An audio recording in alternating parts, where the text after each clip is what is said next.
If Christ consciousness isn't a belief you adopt, but a state of coherence to live by, something you remember through your breath. My name is Gail, and I didn't discover this by reading it in a book. I discovered this with my own life experience with my body, and at a time in my life when everything in my life came to a standstill. Several years back, I was living in India with my family, and I received a breast cancer diagnosis, and immediately it plummeted me into fear. But there was a little part of me in the back of my mind that knew that this was a magical lesson. And after doing my research, I decided that I was going to try and alchemize my own healing and work on the cells of my body, cell by cell, and really try to be conscious and bring presence to my own healing. So I decided to embark on a full-time journey of self-healing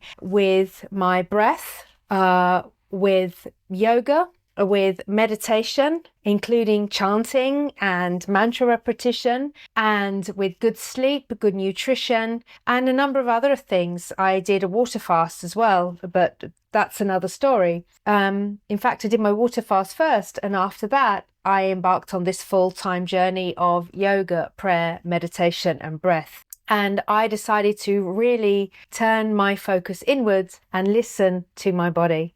Really, for the first time in a long time, I started to listen to the whisper of my higher self and listen to my body and try to cooperate with it instead of living life doing the things I thought I needed to do. I started thanking myself, talking to the cells of my body, and my nervous system began to settle, and my relationship with fear softened as I began to feel much more empowered and present. And that was a feeling that was different and I hadn't felt before. And that was the start of a different level of awakening. And I started to have Kundalini experiences, and I started to feel more coherence, more balance, and much more surety of myself and who I am. And then one particular day during my meditation practice, something changed.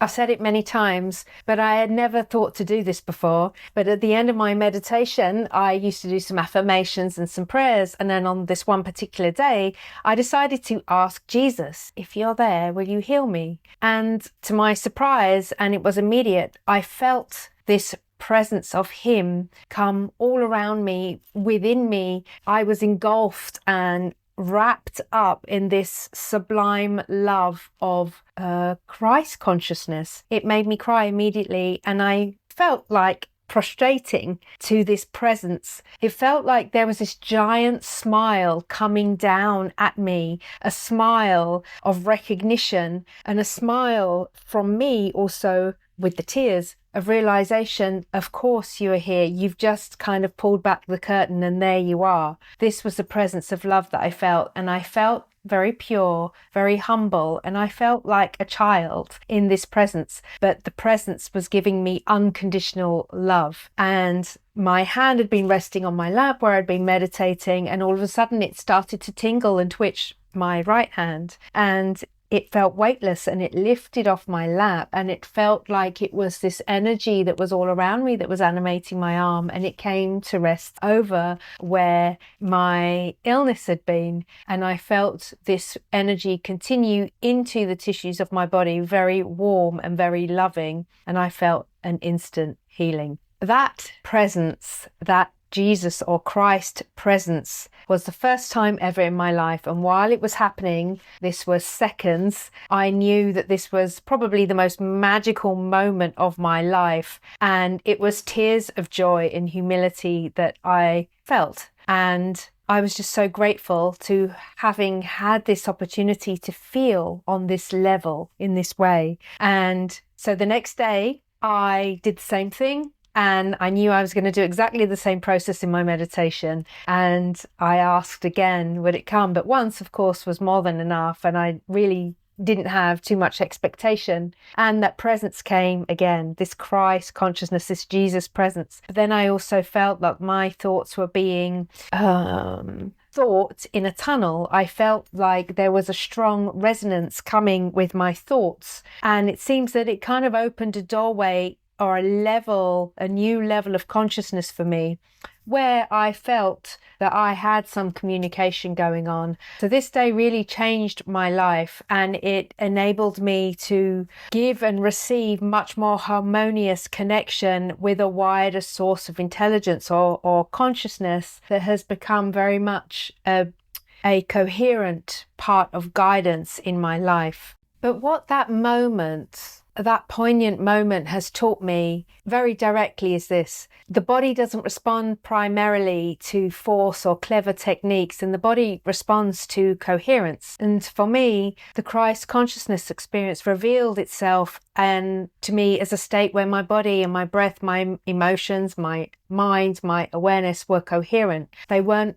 ignoring each other or pulling in different directions or speaking different languages. There was alignment, and there was a sense of sovereignty and lessening of a separation between the sense of physical and divine. The sense of separation between my physical life and the divine started to dissolve. And this is why that line, the kingdom of heaven is within you, it had meaning for me. It stopped being a phrase that's out there somewhere, and it became my experience. Because when my internal environment became coherent and my nervous system regulated, my perception and my bandwidth of consciousness changed. Cause and effect stopped feeling so linear. Things that would once have seemed like miracles, they felt strangely logical and energetic, not because my reality had changed, but because my relationship to it had, I guess. So Christ consciousness for me is not something I had to reach. It's something I had to stabilize and anchor in me, not by pushing anymore in life, not by reorganizing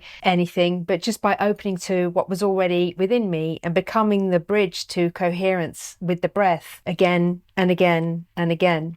I want to say here that I have been doing breathing and meditation for a long time, and I used to be a yoga teacher, and before there have been times when I've practiced breathing a lot and have felt feelings of bliss and connection and spaciousness and expanse.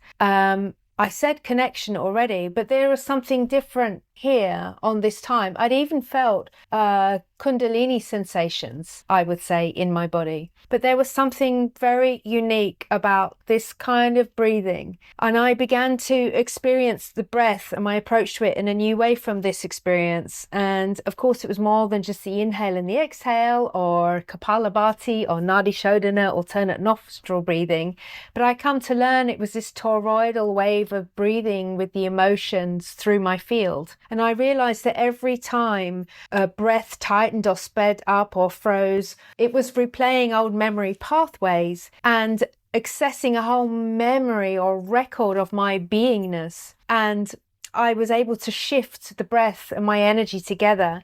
And that's something, when that happened, it was changing me into more coherence out of this state of disease. And this is why the breath really affected my healing and my consciousness in a newer way than before. Within this settled state, I began to connect with the field of consciousness that I now know as TARP, not as a being arriving from outside of me, but as a coherent field of awareness that moves through the same Christ-like expression of coherence that I'd experienced the first time. And through this field with other people asking questions, I began to convey ideas and guidance in a form of kind of knowing or being phase coherent that was later explained to me as a kind of resonant structure that is there that I can access, that is existing before a manifested form, so beyond kind of language.